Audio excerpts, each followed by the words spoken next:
We're Americans in Europe. We're gonna eat carbs for every meal and still lose 5 pounds. We're Americans in Europe. We're gonna have to Google everything on the menu just to see what it is. We're Americans in Europe. Of course I'm gonna go down to the hotel lobby and complain that my AC is not working just for them to tell me that there's no AC here. We're Americans in Europe. Rather than figuring out the cheap and convenient public transportation system, we're just gonna Uber everywhere. We're Americans in Europe. Of course I'm gonna have to check to see if the water bottle I'm buying is sparkling or still.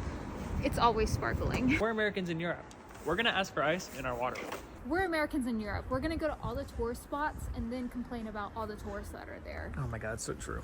We're Americans in Europe. We're gonna point to every building and say, can you believe that's older than America?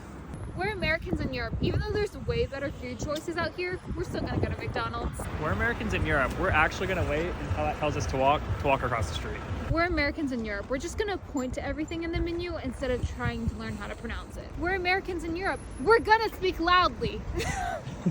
Should we try to get across?